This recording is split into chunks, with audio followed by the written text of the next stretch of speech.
या देवी सर्वभूतेषु विद्यारूपेण संस्थिता नमस्तस्यै नमस्तस्यै नमस्तस्यै नमो नमः। नमस्कार दर्शक बंधु, ମୁଁ ଜ୍ୟୋତିର୍ବିଦ୍ୟା ଲିପ୍ସା ମହାନ୍ତି।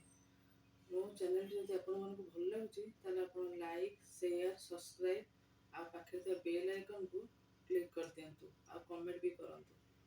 ମୁଁ କାଲି ବସନ୍ତ ପଞ୍ଚମୀ, ସେଥିପାଇଁ ଛୋଟ ପିଲାଙ୍କ ପାଇଁ ନେଇ ଆସିଛି କିଛି ଗୋଟେ ସରଳ ଉପାୟ।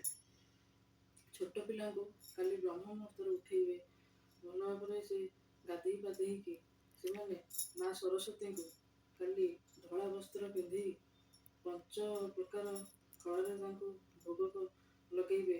ତାପରେ ପିଲାଙ୍କ ହାତରେ ମା ସରସ୍ୱତୀଙ୍କୁ ମୟୂର ପଙ୍ଖ ଚଢ଼େଇବେ ଆଉ ପିଲାମାନଙ୍କୁ ହାତରେ ଧଳା ଫୁଲ ଚଢ଼େଇବେ। ତାପରେ ପିଲାମାନଙ୍କ ହାତରେ କାଲି ଗୋଟେ କାମ କରିବେ, ଶିବ ମନ୍ଦିରରେ ସୋରିଷ ଫୁଲ 31ଟି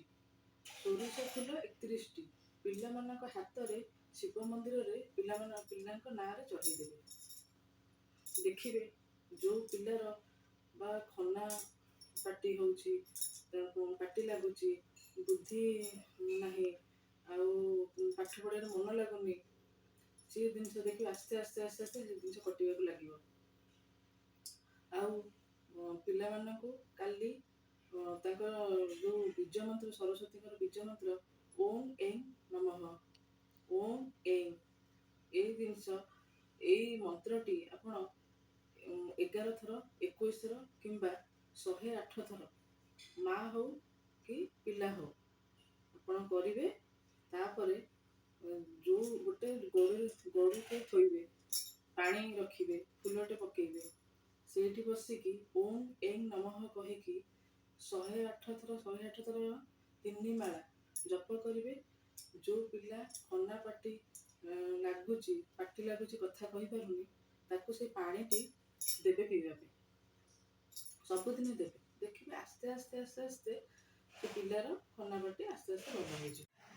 ଆଉ ପିଲାମାନଙ୍କୁ ସରସ୍ୱତୀ ପୂଜା ହଉ କି ଆଉ ଅନ୍ୟ ଦିନ ହଉ, ବେଶୀ ମାତ୍ରାରେ ଆପଣ କଳା ଆଉ ନୀଳ ରଙ୍ଗକୁ ଡ୍ରେସ୍ ପିନ୍ଧେଇବେ ନାହିଁ।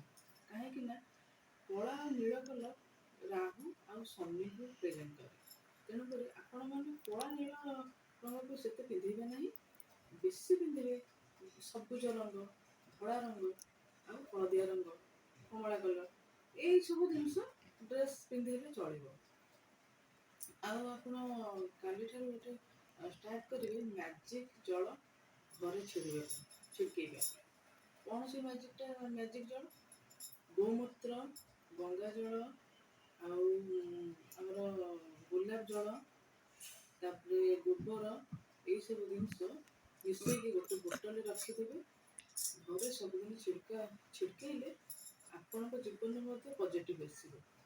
ଏତିକି କହି ବିଦାୟ ନେଉଛି। ନମସ୍କାର।